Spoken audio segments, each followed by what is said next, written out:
Welcome to another Brownie Bites edition of It's Always Game Day in Cleveland. I'm Daryl Ryder, coming to you from CrossCountry Mortgage Campus in Berea. It is soggy after a line of thunderstorms blew through northeast Ohio, caused some damage around the area, and knocked out power throughout the region as well. But the Browns had to close practice to fans and then move things indoors. Obviously wanted to practice outside, but got some weather coming through, so going to go inside. Obviously, I feel bad for our fans that were coming to watch us practice, and I hope they are all taking cover with some weather coming through here. But we'll go inside and get a good day's work, and then an off day, and start the rest of our preparation for the week. Let's start, though, with the big story of the day, as we are in a holding pattern waiting to find out if Brandon Aiyuk will become a Cleveland Brown. The San Francisco 49ers and Browns reportedly have come to terms on the framework of a potential trade.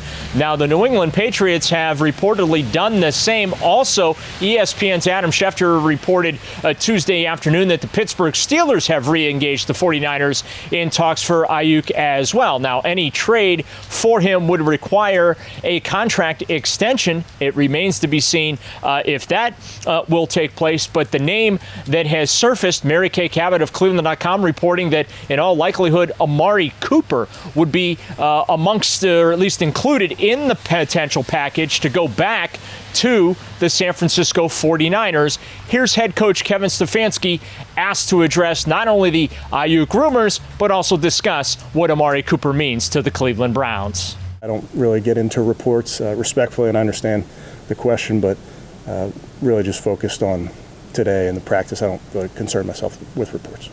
Any conversations I have with our guys, I keep to ourselves, if you will. We really focus on what's going on in our building, not necessarily what's going on outside the building. We talked a lot about Amari over the years. Somebody that I've gotten to know when we first got him. You don't know much about the player. You know, having watched him, the type of caliber of player he is. But just seeing him around the building, how he works in the meeting room, provides great lead by example is really the way he does it. It's very similar to a lot of guys on our team. Nick Chubb, similar, and not real vocal, but is certainly a leader by example. During his Tuesday presser, Browns head coach Kevin Stefanski also discussed his plans for the preseason opener Saturday afternoon in Green Bay at Lambeau Field against the Packers, as well as whether or not we will see Deshaun Watson on the field. So we're going to play some starters, about 10 plays, very similar to, I talked to Coach LaFleur, very similar to Coach LaFleur's plan. Some guys will not play, whether they're injured or coming back from an injury or my decision. Deshaun will not play in this game. But you will have some starters out there on Saturday night. As a courtesy, you talk to the other team, see what they're doing. I don't know if he heard Myles wasn't playing and changed his mind. I'm just kidding. But we talk and what we need to get done, what they're going to do, those type of things. But Coach LaFleur and I see it very similarly in terms of this game. That's the beauty of the preseason. It's opportunities for guys, and it's opportunities for us to evaluate them and the rest of the NFL. Everybody's watching those reps, whereas you don't get to watch these practice reps. So it is a great opportunity. It is great for our players to put on their resume. And the guys that are out there, we expect to compete like crazy.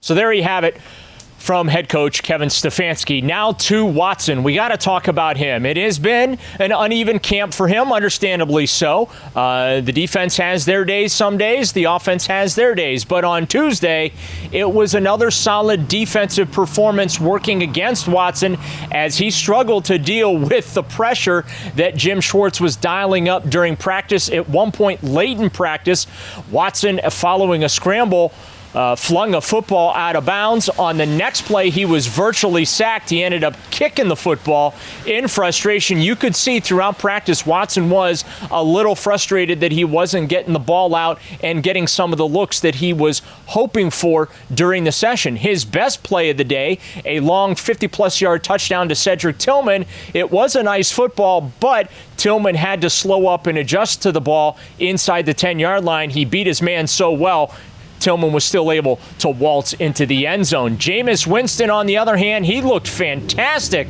on Tuesday. He threw 3 long touchdown passes, 2 of those of the 50-plus yard variety. One of those went to Cedric Tillman as well. But again, Winston looked really, really good.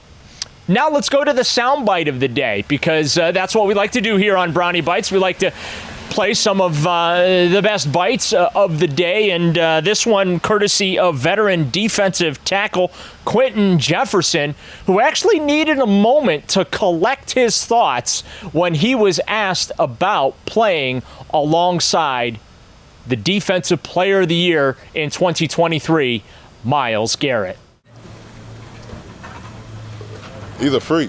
Like, I mean, I've been around some special guys who even had like crazy work ethic and just were talented, but like his talent is like, I never seen anything like it. A guy that big, moving that fast, can bend like he can, and not only is he a freak, but he's intelligent, super high football IQ. Like, he was like made in a lab. Like, he's lit. It's insane. It's insane. It's definitely insane. Good stuff there from Jefferson. So that's a wrap for today's edition of Brownie Bites on It's Always Game Day in Cleveland. I want to thank you, as always, for downloading and subscribing wherever you get your podcasts, including the free Odyssey app, and watching us on YouTube. For my partner, Andy Baskin, I'm Daryl Ryder, reminding you it's always Game Day in Cleveland.